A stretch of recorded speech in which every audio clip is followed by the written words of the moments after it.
Hello ஏ dudes, இந்த Jenny AI ஜேர்னியில் ரொம்ப முக்கியமானது இந்த ப்ராம்ப்ட் இன்ஜினியரிங். அதை பற்றி தான் டீட்டெயில்டாக பார்க்க போகிறோம். அதில் பேசிக் ப்ராம்ப்டிங் டெக்னிக்லாம் என்னென்ன இருக்குது, ஒரு முக்கியமான சீக்ரெட் ஃபார்முலா இருக்குது. இந்த வீடியோவை கடைசி வரை பாருங்கள். உங்களுக்கு அந்த ஃபார்முலா ஒன்றே போதும். நீங்கள் ஏஐ ஏஜென்ட், ஏஐ ஆட்டோமேஷன் இல்லை ஏஜென்ட்டுக்கு ஜென்னி சொல்யூஷன் பில்ட் பண்ணுற அளவுக்கு இந்த டெம்ப்ளேட் உங்களுக்கு யூஸ்ஃபுல்லாக இருக்கும். ப்ராம்ப்ட் இன்ஜினியரிங்னா என்ன, ப்ராம்ப்ட்னா என்ன, அது எங்கெல்லாம் யூஸ் பண்ண போகிறோம், அது ஏன் இப்போது பாப்புலராக இருக்குது அப்படிங்கிறத டீட்டெயில்டாக பார்க்கலாம். ஃபஸ்ட்டு ப்ராம்ப்ட்னா என்னென்னா, ஒரு ஏஐயை இன்ஸ்ட்ரக்ட் பண்ணி பிஹேவ் பண்ண வைக்கிறதுக்கு ரொம்ப முக்கியமானது ப்ராம்ப்ட். ஸோ அந்த ப்ராம்ப்ட்டுங்கிறது நத்திங் பட் இன்ஸ்ட்ரக்ஷன். நம்ம ரெண்டு ஹியூமனுக்கும் ஏஐக்கும் கம்யூனிகேட் பண்ணுறது இப்போ ப்ராம்ப்ட் வழியாக தான் கம்யூனிகேட் பண்ணணும். ஃபார் எக்ஸாம்பிள், ஒரு ஹியூமன் இருக்கீங்கன்னா, ஒரு ஏஐ கிட்ட பேச போறீங்கன்னா அது ப்ராம்ப்ட் வழியாக தான் பேசணும். ஓகேவா? பழைய மெத்தட்லாம் எப்படி இருந்ததுன்னா, இப்போது ஒரு ஹியூமன் இருக்கீங்கன்னா மிஷின் கிட்ட பேசணும்னா என்ன பண்ணுவீங்க, மிஷினுக்கு தெரிஞ்ச லாங்குவேஜ் தான் பேசணும். ஓகேவா? மிஷினுக்கு தெரிஞ்ச லாங்குவேஜ் என்னன்னா C++, ஜாவா, இந்த மாதிரி அதுக்கு தெரிஞ்ச லாங்குவேஜ் நம்ம கற்றுக்கிட்டு நம்ம அதுக்கப்புறம் அந்த பைத்தானோ சிஓ C++லையோ பேசி நம்மளுக்கு தேவையான ப்ராப்ளமுக்கு சொல்யூஷன் வந்து மிஷின் தரும். கரெக்டா? இதுதான் ஃபர்ஸ்ட் இருந்தது. இப்போ என்ன ஆயிடுச்சுன்னா, நம்ம பேசுகிற நேச்சுரல் லாங்குவேஜ், நேச்சுரலாக என்ன பேசுவோம், இங்கிலீஷ் பேசுவோம், தமிழ் பேசுவோம், தெலுங்கு பேசுவோம், இந்த மாதிரி நம்மளுக்கு தெரிஞ்ச லாங்குவேஜை இப்போது ஏஐயால் அண்டர்ஸ்டாண்ட் பண்ணிக்க முடியும். ஸோ அந்த அண்டர்ஸ்டாண்டிங் இருக்கிறதுனால நம்ம நார்மல் லாங்குவேஜை ப்ராம்ப்ட் வழியாக கொடுத்தாலே நம்மளுக்கான அவுட்புட் கிடைச்சிடும். ஸோ இது கிளியராக, இதுதான் ப்ராம்ப்ட். ப்ராம்ப்ட்டுங்கிறது ஏஐக்கு இன்ஸ்ட்ரக்ஷன் கொடுக்கறது, ஏஐ கிட்ட கான்வர்சேஷன் மேக் பண்ணுறது, ஏஐயை பிஹேவ் பண்ண வைக்கிறது, இது எல்லாமே வந்து ப்ராம்ப்டில் வரும். ஸோ ப்ராம்ப்ட் இன்ஜினியரிங்கிறது என்னன்னாக்க, செட் ஆஃப் டெக்னிக் இருக்குது. ஓகேவா? இன்ஜினியரிங்கிறது நிறைய டெக்னிக் இருக்குது ஒரு ஏஐயை வந்து ஒர்க் பண்ண வைக்கிறதுக்கு. ஏஐங்கிறது இங்கே மாடல். ஸோ ஜென்னி மாடல்ஸில் வந்து நீங்கள் ஒர்க் பண்ணணும், இல்லை உங்களுக்கு என்ன ரெஸ்பான்ஸ் வேணும் அப்படிங்கிறதுக்கு நிறைய ஃப்ரேம் ஒர்க், டெக்னிக் அதெல்லாமே இருக்குது. அதை பண்ணுறவங்க தான் இன்ஜினியர்ஸ். ஓகேவா? அதுதான் ப்ராம்ப்ட் இன்ஜினியரிங். அந்த மெத்தட் பேர் தான் ப்ராம்ப்ட் இன்ஜினியரிங் டெக்னிக்னு சொல்லுவாங்க. ஸோ இதில் வந்து நிறைய டெக்னிக்லாம் இருக்குது. எல்லாத்தையும் போட்டு கன்ஃபியூஸ் பண்ணிக்க வேணாம். இதில் இருக்கிற ஒரு சீக்ரெட் ஃபார்முலா, இதை நீங்கள் யூஸ் பண்ணிங்கனாலே உங்களோட ஏஐ ஏஜென்ட் சூப்பராக ஒர்க் ஆகும். ஓகேவா? ஸோ ஃபஸ்ட்டு வந்து கன்ஃபியூஸ் பண்ணிக்காமல் ஒரு ரெண்டு விஷயத்த பார்க்கலாம். ப்ராம்ப்டில் வந்து ரெண்டு மெத்தட் இருக்குது. ஒன்று வந்து சிஸ்டம் ப்ராம்ப்ட், இன்னொன்று வந்து யூசர் ப்ராம்ப்ட். ஓகேவா? இந்த யூசர் ப்ராம்ப்ட்டு நீங்கள் ஆல்ரெடி இப்போ பண்ணிகிட்டு இருக்கீங்க. கரண்ட்டாக ChatGPT பேசுகிறதா இருக்கட்டும், இருக்கிற எல்லா ஜென்னி டூல்கிட்ட பேசுகிறது எல்லாமே வந்து இதுக்குள்ளே தான் வரும். ஓகேவா? இது எல்லாமே யூசர் ப்ராம்ப்ட்டு. ஜஸ்ட்டு நீங்கள் டைரெக்டாக போய் கேள்வி கேட்டாலே, டைரக்ட் இன்ஸ்ட்ரக்ஷன் கொடுத்தாலே அது வந்து ஆன்சர் பண்ணிடும். ஸோ இதுதான் வந்து இப்போ கரண்ட்டாக யூஸ் பண்ணிட்டு இருக்கிறது. இது எண்ட் யூசர்னா அந்த டூலை யூஸ் பண்ணுறதுக்கு தேவையான ப்ராம்ப்ட், அதுதான் யூசர் ப்ராம்ப்ட். பட் இந்த சிஸ்டம் ப்ராம்ப்ட்டுங்கிறது தான் ஒரு ஜென்ஏஐ சொல்யூஷன் டெவலப் பண்ணுறீங்க, இல்லை ஜென்ஏஐயில் ஒரு ஏஐ ஏஜென்ட் டெவலப் பண்ணுறீங்கன்னா அப்போ தான் இந்த சிஸ்டம் ப்ராம்ப்ட் தேவைப்படும். இது எதுக்குனாக்க, அந்த ஏஐ மாடல் எப்படி பிஹேவ் பண்ணணும், ஒர்க் பண்ணுங்கிறத நீங்கள் இந்த சிஸ்டம் ப்ராம்ப்ட் வழியாக தான் தரணும். இந்த சிஸ்டம் ப்ராம்ப்ட் எப்பயுமே ஹைட் ஆகி தான் இருக்கும், டெவலப்பருக்கு மட்டும்தான் தெரியும். ஏன்னா டெவலப்பர் தான் அந்த ஏஐ மாடல் எப்படி ஒர்க் ஆகணும், எந்த மாதிரி வந்து டோனில் வந்து பேசணும், எப்படி வந்து இந்த டாஸ்க்கை கம்ப்ளீட் பண்ணணும், நீ யார் அப்படிங்கிறத எல்லாத்தையுமே டிஃபைன் பண்ணணும். ஸோ இந்த சிஸ்டம் ப்ராம்ப்டில் வந்து 3 பண்ணணும். 3 வந்து நீங்கள் எப்பயுமே செக் பண்ணணும். Who, what, how. ஸோ இந்த 3த்தையுமே நீங்கள் வந்து டிஃபைன் பண்ணிட்டாலே சிஸ்டம் ப்ராம்ப்ட் ரெடி ஆகிடும். சீக்ரெட் டெக்னிக் அண்ட் ஃபார்முலா இருக்குது. பட் ஜென்ரலாக ஒரு சிஸ்டம் ப்ராம்ப்ட் எழுதுறீங்கன்னா இந்த 3மே கண்டிப்பாக இருக்கும். ஹூனாக்க, அந்த ஏஐ வந்து நீ யாருன்னு சொல்லணும். நீ யார் ஃபஸ்ட்டு, என்ன வேணாலும் சொல்லலாம். நீங்கள் வந்து ஒரு சேல்ஸ் பர்சன், இல்லை டிஜிட்டல் மார்க்கெட்டர், இல்லை நீ ஐடி சாஃப்ட்வேர் இன்ஜினியர், இல்லை பைத்தன் டெவலப்பர், இந்த மாதிரி நீ யாருன்னு ஃபஸ்ட்டு அந்த ஏஐயை திங்க் பண்ண வைக்கணும், இல்லை வந்து நீங்கள் அசைன் பண்ணணும். ஓகேவா? அடுத்தது வாட், நீ என்ன பண்ண போகிற. அதாவது இது எல்லாமே நான் எதுக்கு சொல்கிறேன்னா, ஏஐக்கு என்ன பண்ணுங்கிறத நம்ம சொல்கிறதுக்காக தான் இந்த சிஸ்டம் ப்ராம்ப்ட் எழுத போகிறோம். அதில் இந்த 3த்தையுமே நீங்கள் எழுதி வச்சுக்கோங்க நோட்டில். எவ்ரி டைம் நீங்கள் சிஸ்டம் ப்ராம்ப்ட் எழுதணும்னா இந்த 3மே இருக்கணும். நீ என்ன பண்ணணும்னா எனி டாஸ்க் நீங்கள் வந்து யூஸராக இருந்து நீங்கள் தரீங்கனாக்கா அதை ஃபஸ்ட்டே டிஃபைன் பண்ணிடணும் என்னென்ன பண்ணணும்னு சொல்லி. ஸோ ஹவுனா எப்படிலாம் நீ பண்ணணும், எப்படி பண்ணணுங்கிறதையும் நம்ம சொன்னாக்க நமக்கு ஏற்ற அவுட்புட் வரும். ஸோ எப்படி பண்ணணும், ஸோ இந்த 3த்தை பண்ணி தான் இருக்கிற எல்லா ப்ராம்ப்ட் இன்ஜினியரிங் டெக்னிக் எல்லாமே இருக்கும், ஃப்ரேம் ஒர்க் இருக்கும், எல்லாமே இந்த 3 பேஸ் பண்ணி தான் இருக்கும். ஓகேவா? நம்ம என்ன பண்ணலாம்னா இப்போது ஒரு சீக்ரெட் ஃபார்முலா ஒன்று பார்க்கணும். ஓகேவா? ஸோ இப்போது நம்ம secret formula for prompt engineering, அதாவது இது பேசிக் தான், இன்னும் அட்வான்ஸ்லாம் இருக்குது. பட் இதை தெரிஞ்சுக்கிட்டாலே போதும், உங்களால் வந்து ஒரு ஏஐ ஏஜென்ட், ஏஐ ஆட்டோமேஷன் இல்லை ஜென்ஏல ஒரு ப்ராப்ளமை சால்வ் பண்ணுறதுக்கு உங்களுக்கு யூஸ்ஃபுல்லாக இருக்கும். இதில் வந்து இந்த சீக்ரெட் ஃபார்முலாவில் 1 by 1 நம்ம பார்த்துட்டு இந்த ஃபார்முலா இந்த டெக்னிக்கை வச்சு எப்படி ஒரு ஃபுல் ப்ராம்ப்ட் ரெடி பண்ணுறதுன்னு சொல்லி 1 by 1 நான் இப்போ சொல்லித்தரேன். ஸோ ஃபஸ்ட்டு வந்து ஆர்னா என்ன அப்படின்றத பார்க்கலாம். ஓகேவா? ஆருங்கிறது ரோல். இந்த ரோல் என்னத்தை டிஃபைன் பண்ணோம்னாக்க, உங்களுக்கு வந்து இந்த ஏஐ ஜென்ஏஐ இருக்குன்னு வச்சுக்கோங்களேன், அது வந்து ஒரு 50,000+ ப்ரொஃபஷன்ஸ் அதுக்கு தெரியும். என்னென்ன ப்ரொஃபஷன்ஸ் தெரியும்னா, இந்த வேர்ல்டில் இருக்கிற 50,000 ப்ரொஃபஷன்ஸில் இருக்கிற எல்லா இன்ஃபர்மேஷனும் அதுக்கு தெரியும். நீங்கள் சேல்ஸாக பேசலாம், சிஇஓ, ஆப்ரேஷன்ஸை பற்றி கேட்கலாம், அப்புறம் வந்து டிஜிட்டல் மார்க்கெட்டிங், எடிட்டிங் பற்றி கேட்கலாம், எக்ஸல் ஷீட்டை பற்றி கேட்கலாம். அந்த மாதிரி சின்ன சின்ன ப்ரொஃபஷன்லேருந்து பெரிய பெரிய ப்ரொஃபஷன் வரைக்கும் எல்லாமே ஏஐக்கு தெரியும். இந்த இடத்துல ஏன் ரோல் டிஃபைன் பண்ணணும்னா, நீங்கள் அதை வந்து நீங்கள் அப்படியே விட்டுட்டீங்கன்னா இந்த 50K ப்ரொஃபஷனில் நம்ம என்ன கேட்குறோன்னே தெரியாமல் அது மட்டும் ஒரு எல்லாத்தையும் கம்பைன் பண்ணி சொல்லும். ஸோ அதனால் நம்ம என்ன பண்ணுவோம்னா, அந்த ஏஐக்கு ரோலை டிஃபைன் பண்ணும். ஓகேவா? இந்த ரோலை டிஃபைன் பண்ணுறதுனால என்ன ஆகும்னா, அக்யூரசி இன்க்ரீஸ் ஆகும். ஸோ ரோல் டிஃபைன் பண்ணுறது ரொம்ப முக்கியம். ஸோ அதை எப்படி டிஃபைன் பண்ணலாம்? You are a skilled AI engineer இப்படி கொடுக்கலாம். You are a expert in coding அப்படின்னு போடலாம், இல்லைனா பைத்தான் லாங்குவேஜ்னு போடலாம். இந்த மாதிரி நீ போடலாம். ஸோ இதுதான் ரோல். ஸோ ரோல் வந்து கண்டிப்பாக இருக்கணும். இது வந்து ரோல். ஓகேவா? அடுத்து வந்து என்னன்னாக்க, T ஸ்டாண்ட்ஸ் ஃபார் டாஸ்க். ஓகேவா? இந்த டாஸ்க் என்னன்னாக்க, நீங்கள் இப்போது ரோலை ஐடென்டிஃபை பண்ணிட்டீங்க. இந்த for example you are a skilled Python developer அப்படின்னு நான் போட்டுறேன்னு வச்சுக்கோங்களேன். பைத்தான் டெவலப்பர் இப்படி நான் கொடுத்துட்டேன்.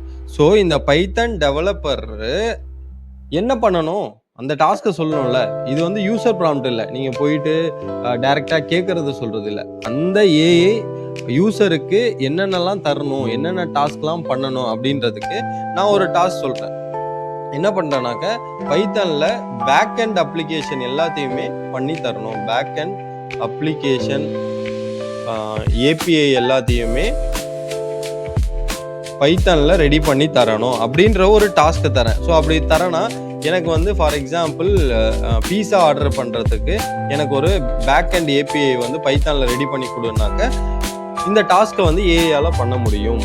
இதுதான். நீங்கள் ChatGPTயும் இதையும் கன்ஃபியூஸ் பண்ணிக்காதீங்க. ChatGPT இந்த டூல் எல்லாமே யூசர் ப்ராம்ப்ட். சிஸ்டம் ப்ராம்ப்ட்டுங்கிறது ஒரு ஏஐயை நம்ம ஒரு அசிஸ்டண்ட்டாக இல்லை இன்டெலிஜென்ட் சிஸ்டமாக இல்லை ஏஐ ஏஜென்ட் இல்லைனா ஏஐ ஆட்டோமேஷனுக்கு நம்ம ப்ரிப்பேர் பண்ணுறது. ஓகேவா?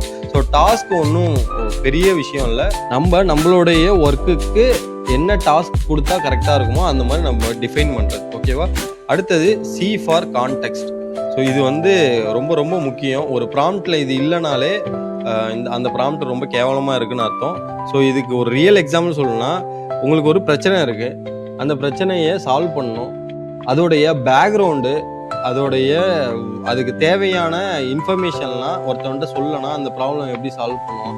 இப்போது உங்களுக்கு புரிகிற மாதிரி சொல்லணும்னா, உங்கள் ரெண்டு பேருக்கு பிரச்சனை இருக்குது, அந்த பிரச்சனையை ஒரு போலீஸ் ஸ்டேஷன் போய் சால்வ் பண்ணிங்கன்னா ஃபஸ்ட்டு என்ன பண்ணுவாங்க, பேக்ரவுண்டில் என்னென்ன நடந்ததுன்னு கேட்பாங்கல்ல. அதே தான், நீங்கள் உங்களுக்கு ஒரு ப்ராப்ளமை சால்வ் பண்ணணுன்றதுக்காக ஏஐ டெவலப் பண்ணுறீங்க.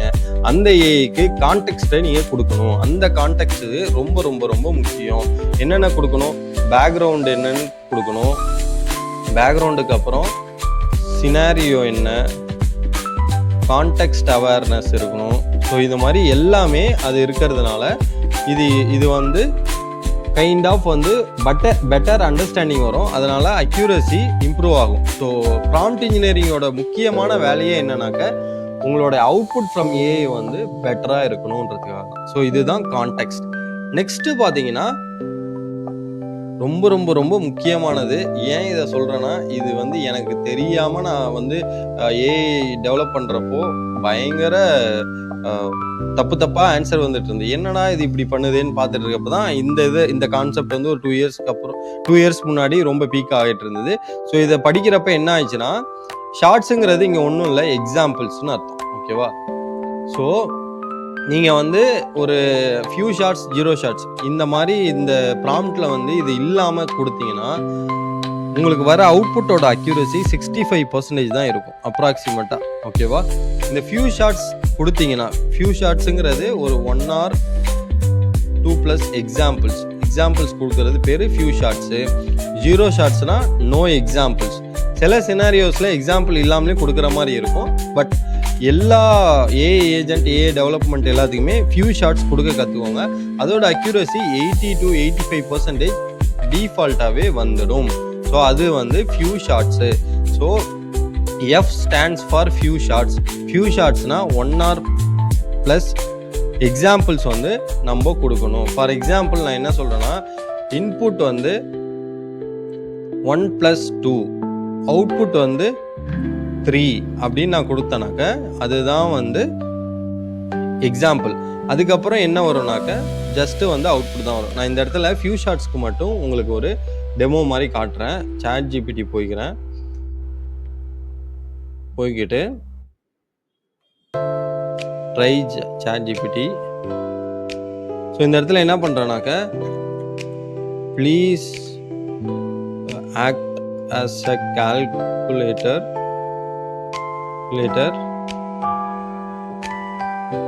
few shots அப்படின்னு நான் போட்டுக்கிறேன். ஏன்னா நம்ம கம்ப்ளீட்டாக இது பண்ணல. ஃபியூ ஷார்ட்ஸில் என்ன தரேன்னா, இன்புட் 3,4 இப்படி போடாமல் 3 + 4, அவுட்புட் 7. இது ஒரு எக்ஸாம்பிள். Input 5 + 9, output 14. நான் இந்த மாதிரி கொடுத்துட்றேன். வாட் இஸ் 10 + 6 அப்படின்னு நான் கொடுக்குறேன். ஸோ என்ன வரும்னா, அவுட்புட் இங்கே எப்படி நான் கொடுத்துருக்கனோ அதே மாதிரி தான் வரும். இப்போ நான் அந்த மாதிரி கொடுக்காம நார்மலாக ChatGPT போயிட்டு இது உள்ளே போயிட்டு ChatGPTக்குள்ளே போயிட்டு வாட் இஸ் 10 + 18 இப்படி நான் கொடுத்தேன்னா 28 தருது. ஸோ அதில் ஒரு டிஃப்ரென்ஸ் இருக்குது. நீங்கள் நல்லா பார்த்தீங்கன்னா தெரியும். நான் எப்படி அவுட்புட் கேட்குறேனோ அதே மாதிரி தான் அவுட்புட் வரும். ஸோ இது ரொம்ப சின்ன சினாரியோன்றதுனால உங்களுக்கு டிஃப்ரென்ஷியேஷன் அவ்வளோவா தெரியல. பட் ஃபியூ ஷார்ட்ஸ் கொடுத்து நீங்கள் ப்ராம்ப்ட் எழுத கற்றுக்கிட்டிங்கன்னா உங்களுடைய அவுட்புட் அக்யூரசி பயங்கரமாக இருக்கும். ஸோ அதுதான் வந்து ஃபியூ ஷார்ட்ஸோடைய ரொம்ப முக்கியமான அட்வான்டேஜ். இது நீங்கள் பண்ண ஆரம்பித்தாலே உங்களுக்கு ஃபியூ ஷார்ட்ஸ் எப்படி க்ரியேட் பண்ணுறது, இந்த ஃபார்முலா வச்சு எப்படி ப்ராம்ப்ட் ஜென்ரேட் பண்ணுறது, அது எல்லாமே நான் இப்போ சொல்கிறேன். பட் இந்த ஒவ்வொரு கான்செப்டையும் நீங்கள் தெரிஞ்சுக்கோங்க. ஃபைனலாக வந்து report/tone அதுதான் R stands for. So report டோன்னாக்க என்ன சொல்லலாம், ஜென்ரேட் அப்படின்ற ஒரு கீவேர்டை வச்சு ஜென்ரேட் அவுட்புட் இன் 150 வேர்ட்ஸ் அப்படின்னு நம்ம ஒரு ரிப்போர்ட் ஜென்ரேட் பண்ணலாம். இல்லை ஜென்ரேட் இன் பிடிஎஃப்னு சொல்லலாம், இல்லை இன் புல்லட்டுன்னு சொல்லலாம், புல்லட் பாயிண்ட் அப்படின்னு சொல்லலாம். ஸோ இந்த மாதிரி ஒரு ரிப்போர்ட் ஃபார்மேட் சொல்கிறது தான் இந்த ரிப்போர்ட். சரி, டோன்னா என்னன்னு கேட்டிங்கன்னா, ஏஐக்கு டோன்லாம் நம்ம கொடுக்கலாம். அது என்னன்னாக்க ப்ரொஃபஷ்னல், இன்ஸ்ட்ரக்ஷனல், ஃப்ரெண்ட்லி, கேஷுவல், இந்த மாதிரி மென்டார் இந்த டோனில் சொல்லு, இந்த மாதிரி நிறைய நீங்கள் டோனும் ரிப்போர்ட்டும் சொல்லலாம். இதெல்லாம் என்னன்னாக்க ஏஐ வந்து அப்படி தான் பிஹேவ் பண்ணும் உங்களோட யூஸருக்கு. இது வந்து நம்ம டிஃபைன் பண்ணுறதுனால அந்த மாடல் வந்து இப்படி தான் வந்து பெர்ஃபார்ம் பண்ணும். ஸோ பிஹேவியரையே டிசைட் பண்ணுறது இந்த டோன் அண்ட் ரிப்போர்ட் தான். ஸோ நான் குயிக்காக ஒரு ரீகேப் பண்ணுறேன். R stands for role, T stands for task, என்ன டாஸ்க் பண்ணணும்னு, சி ஃபார் கான்டெக்ஸ்ட், என்னென்ன கான்டெக்ஸ்ட் அந்த ஏஐ ப்ராப்ளம் வந்து சால்வ் பண்ண போதோ அதுக்கு ஃபுல் கான்டெக்ஸ்ட் சொல்லணும். அப்போ தான் பெட்டர் அக்யூரசி வரும். நெக்ஸ்ட்டு வந்து few shots nothing but examples கொடுத்தீங்கன்னாக்க அதால் அண்டர்ஸ்டாண்ட் பண்ணிக்கிட்டு அவுட்புட் நல்லா தர முடியும். ஃபைனலாக ரிப்போர்ட் அண்ட் டோன். ஸோ இதை எப்படி நம்ம ஜென்ரேட் பண்ணுறது, எப்படி எழுதுறதுன்னு நான் வந்து ஃபஸ்ட்டு மேனுவலாக சொல்லி தருவேன். ஓகேவா? ஸோ இங்கே இருக்கிறது ஒரு நார்மல் அந்த ப்ராம்ப்ட் RTCFR அந்த ஃபார்மேட்டில் எழுதின ஒரு ப்ராம்ப்ட். ஸோ இதில் பார்த்தீங்கன்னா you are a professional dental receptionist, a assistant working for social legal dental clinic, you handle appointment scheduling, patient enquiry and basic detail. இந்த மாதிரி ரோலை டிஃபைன் பண்ணுறோம். டீட்டெயிலாக டிஃபைன் பண்ணுங்கள். இது எப்படி எழுதணுங்கிறத இப்போ உடனே நான் பண்ணி காட்டுறேன். பட் தெரிஞ்சுக்கோங்க, டாஸ்க்கு வந்து ஒரு ஏஐ ஒரே ஒரு டாஸ்க் பண்ணுறதுக்காக ஜென்ரேட் பண்ணாதீங்க, ரெடி பண்ணாதீங்க. நீங்கள் எப்படி பண்ணணும்னா மல்டிபிள் டாஸ்க்கை ரெடி பண்ணுறதுக்காகவே ஒரு ஏஐ ரெடி பண்ணுறப்போ ப்ராம்ப்டில் டாஸ்க்கு நிறைய இருக்கட்டும். கான்டெக்ஸ்ட்டு பார்த்தீங்களா, இந்த ஹாஸ்பிட்டல் வந்து மண்டே டு ஃப்ரைடே தான் இருக்கும், சாட்டர்டே 9 to 2 இருக்கும், அவைலபிள் சர்வீஸ் என்ன, ஒரு டாக்டர் இருக்காரு, emergency after hour, insurance accepted, இது மாதிரி சொல்லணும். ஃபியூ ஷார்ட்ஸ் வந்து இப்போது அப்பாயின்மெண்ட் ஷெட்யூலிங்க்கு பேஷண்ட் எப்படி பேசுவாங்க, I need a cleaning appointment next week, so I would be happy to schedule your cleaning, I have availability Tuesday at 2 PM. இந்த மாதிரி தான் கன்வர்சேஷன் இருக்கும். அதை நம்ம ஜஸ்ட்டு வந்து ஃபியூ ஷார்ட்ஸில் தரோம். ரிப்போர்ட் அண்ட் டோன் வந்து என்னென்னா, டோன் வந்து வார்ம், ப்ரொஃபஷனல் அண்ட் ரீஅஷ்யூரிங் அந்த டோனில் இருக்கணும். ஸ்டைல் வந்து கான்வர்சேஷன் எட் நாலேஜபிள், சிம்பிள் லாங்குவேஜ் யூஸ் பண்ணு அப்படின்னு சொல்கிறோம். ரெஸ்பான்ஸ் லென்த் பார்த்தீங்கன்னா கீப் ரெஸ்பான்ஸ் கான்ஷியஸ், 2-3 சென்டென்ஸில் வந்து வாய்ஸ் இன்ட்ராக்ஷன் பண்ணு அப்படின்ற மாதிரி டீட்டெயிலாக சொல்கிறோம். ஸோ இந்த மாதிரி ப்ராம்ப்ட் வந்து சிஸ்டம் ப்ராம்ப்ட். இது வந்து எங்கேயுமே நீங்கள் வந்து ChatGPT அதெல்லாம் யூஸ் பண்ணுறது கிடையாது. இது ஏஐ டெவலப்மெண்ட்டுக்கு, ஏஐ வந்து பிஹேவ் பண்ணுறதுக்காக நம்ம யூஸ் பண்ணுற ப்ராம்ப்ட் இன்ஜினியரிங். ஓகேவா? இப்போ வந்து நான் என்ன பண்ண போகிறேன்னா, ChatGPTயில் போயிட்டு எப்படி வந்து ஒரு ப்ராம்ப்டை வந்து நீங்கள் ரெடி பண்ணணும் அப்படிங்கிறத நான் இங்கே சொல்லித்தரேன். ஓகேவா? You are a skilled prompt engineer. ஓகேவா? இங்கே நான் கொடுக்கறத அப்படியே கொடுங்க.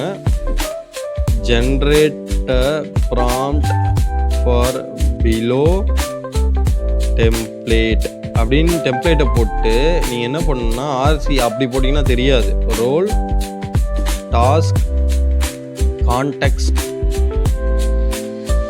Few shots plus report /tone அப்படின்னு போட்டுக்கோங்க. ஃபார் யூஸ் கேஸ் எதுக்கு கொடுக்கலாம், ஒரு இன்டெலிஜென்ட் கஸ்டமர் சப்போர்ட் ஏஜென்ட் அப்படி கொடுத்துட்றேன். அவ்வளோதான். இப்போ வருது பாருங்கள். You are intelligent customer support agent, your task is context, input few shots, 3 shots கொடுத்துருக்கு, ரிப்போர்ட் அண்ட் இவ்வளோதான். அங்கே இதை வந்து நீங்கள் ப்ரிப்பேர் பண்ணிடலாமா கரெக்டாக? ஸோ இந்த இதுவுமே வந்து என்னோடய டிஸ்கிரிப்ஷனில் தரேன். இந்த ஃபார்முலா, டாக்குமெண்டேஷன் எல்லாமே கொடுக்குறேன். இதுலேருந்து என்ன வருதுன்னா, உங்களால் ஏஐ யூஸ் பண்ண தெரிஞ்சு அதுக்கு பேக்ரவுண்டில் என்ன நடக்குதுன்னு தெரிஞ்சுக்கிட்டாலே உங்களால் AI agent, AI chat assistant இதெல்லாம் ஈஸியாகவே பில்ட் பண்ணிட முடியும். இது எவ்வளோ நீங்கள் வந்து first role, task, context, few shots, report இதெல்லாம் என்னன்னு தெரிஞ்சுக்கிட்டீங்க. இப்போது ஏஐ யூஸ் பண்ணி எப்படி அதை ரெடி பண்ணுறதுன்னு தெரிஞ்சுக்கிட்டீங்க. ஸோ இதுக்கப்புறம் என்ன, நீங்கள் ப்ராக்டிஸ் பண்ணி பார்க்கணும். இது வந்து பேசிக் டெக்னிக் தான், அட்வான்ஸ் டெக்னிக் நிறைய இருக்குது. இது ஜென்ரேஷனுக்காக யூஸ் பண்ணுற டெக்னிக். இந்த டெக்னிக்கை நீங்களும் ட்ரை பண்ணி பார்த்துட்டு கமெண்ட் செக்ஷனில் சொல்லுங்கள். இந்த வீடியோ நிறைய பேருக்கு ஷேர் பண்ணுங்கள். ஏன்னா இது ஃபண்டமெண்டல்ஸ் ஆஃப் ஜென்ஏஐயில் பேசிக்கான ப்ராம்ப்ட் டெக்னிக். இது எல்லாம் தெரிஞ்சாலே ஓரளவு ஜென்ஏஐயில் சொல்யூஷன் கொடுக்க முடியும். ஸோ நிறைய பேருக்கு ஷேர் பண்ணுங்கள் உங்கள் ஃப்ரெண்ட்ஸுக்கெலாம்.